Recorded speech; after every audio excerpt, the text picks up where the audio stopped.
আলাইকুম। মাছ ভাজা রান্না করার জন্য প্রিপারেশন নিয়েছি। ইলিশ মাছ ভাজছি। ইলিশ মাছ টমেটোর ভর্তা, আজকে কাঁচা মরিচ দিয়ে টমেটোর ভর্তা করে খাবো।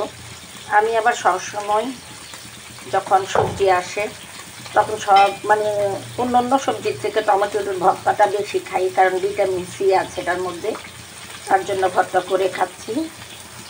আর এখানে ইলিশ মাছ ফ্রাই করছি, পেঁয়াজ দিয়ে ভুনা করবো। সব পেঁয়াজগুলো আমি ইলিশ মাছের মধ্যে দিব। অনেকগুলো পেঁয়াজ আছে, এখানে অনেকগুলো পেঁয়াজ আছে। আর এখানে ধনিয়া পাতা কেটে রেখেছি। এখানে আমার মেয়ের জন্য চিপস কেটে রেখেছি। প্রতি সময় তো কাটি, আজকে একটু কম কাটলাম, কারণ অতগুলো কাটলে আমার মেয়ে আমাকে বকা দেয়, এত কেন কাটলাম। আর এখানে কিন্তু অনেক পেঁয়াজ, শুধু এটা ইলিশ মাছের জন্য। ভর্তার জন্য পেঁয়াজ ধনিয়া পাতা কেটে রেখেছে। এখানে আজকে কাঁচামরিচ দিয়ে ভর্তা করবো। কেমন লাগে দেখবো, কারণ আমি সবসময় শুকনো মরিচ দিয়ে ভর্তা খাই। আজকে কাঁচামরিচ দিয়ে খেয়ে দেখবো কেমন লাগে, কারণ কাঁচামরিচগুলো ঝাল না। আমার মাছ ফ্রাই হয়ে গেছে। এখানে আমি সম্পূর্ণ মাছগুলো দিয়ে পেঁয়াজগুলো দিয়ে দিচ্ছি। বেশি মাছ ফ্রাই করলে মাছের টেস্ট থাকে না, তার জন্য বেশি ফ্রাই করতে হয় না, কারণ আমাদের জাতীয় ইলিশ মাছের এমনিতেই আলাদা একটা স্মেল আছে। এখন পেঁয়াজগুলো দিয়ে দিলাম, সম্পূর্ণ পেঁয়াজগুলো দিয়ে দিলাম। আসলে তারা নিজে দেখেন অনেকগুলো পেঁয়াজ দিয়েছি। তো এটার সঙ্গে আমি কিছুটা লবণ দিয়ে দিব। আমি কিছুটা লবণ দিয়েছি, তার কারণ তাড়াতাড়ি করে পেঁয়াজটা মজে যাবে, তার জন্য একটু লবণ দিই। আমি সবসময় লবণ দিই।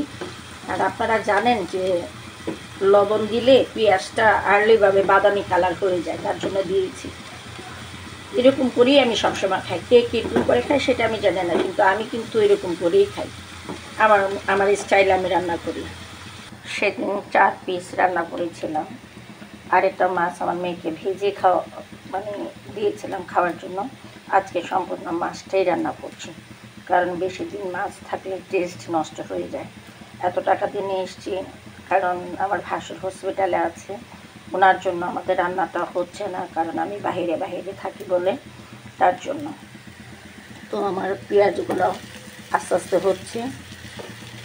আর ভর্তাটা বানাবে আমাদের স্পেশাল একজন গেস্ট আছে, ওকে গেস্ট বললেই চলে, ওর ইচ্ছে মতো আসে, ওর ইচ্ছে মতো যায়, তার জন্য আজকে রান্না খুবই এলোমেলো করে রেখেছি। দেখেন, আপনারা তো বলেন যে আমি এলোমেলো করে রাখি না, কিন্তু এলোমেলো হয় না, আমি সব কিছু আলাদা আলাদা করে রেখে দিই, কিন্তু আজকে আমি পুরাটাই এলোমেলো করে রেখেছি। কারণ এলোমেলো জিনিসটা হচ্ছে নোংরামি জিনিস, তার জন্য এলোমেলো করে রাখি না, কারণ আমার জায়গাটা হচ্ছে ছোটো, তার জন্য আপনাদেরকে দেখাই না আর কি। এখন আমি কিছুটা হলুদ দিয়ে দিচ্ছি। আমার মেয়ে বলেছে যে একদম মরিচ সংখ্যা একটু কম দেওয়ার জন্য, তার জন্য একটু হলুদই বেশি করে দিচ্ছি।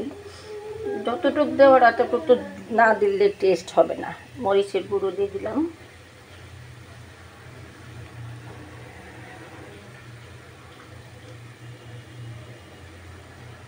আর দিয়ে দিলাম ধনিয়া, কারণ ধনিয়া বেশি দিলে তরকারি কালো হয়ে যায়।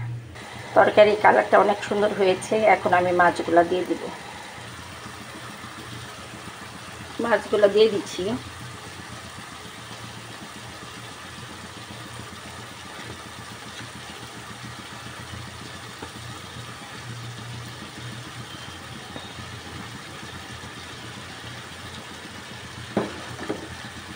সঙ্গে কয়েকটা কাঁচামরিচও দিয়ে দিলাম।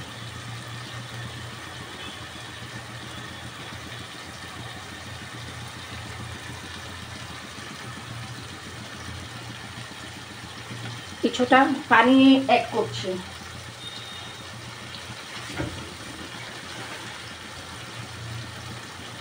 কিছুটা পানি অ্যাড করে দিচ্ছি।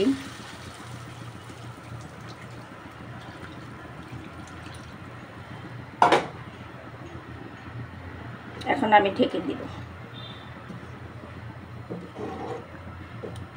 ইলিশ মাছের ভুনা হয়ে গেছে। এখানে আমার ভর্তাটাও হয়ে গেছে। তো আপনাদের কাছ থেকে বিদায় নিয়ে যাচ্ছি। আপনারা ভালো থাকেন, সুন্দর থাকেন, সুস্থ থাকেন। আসসালামু আলাইকুম রহমতুল্লাহি ওয়া বারাকাতুহু।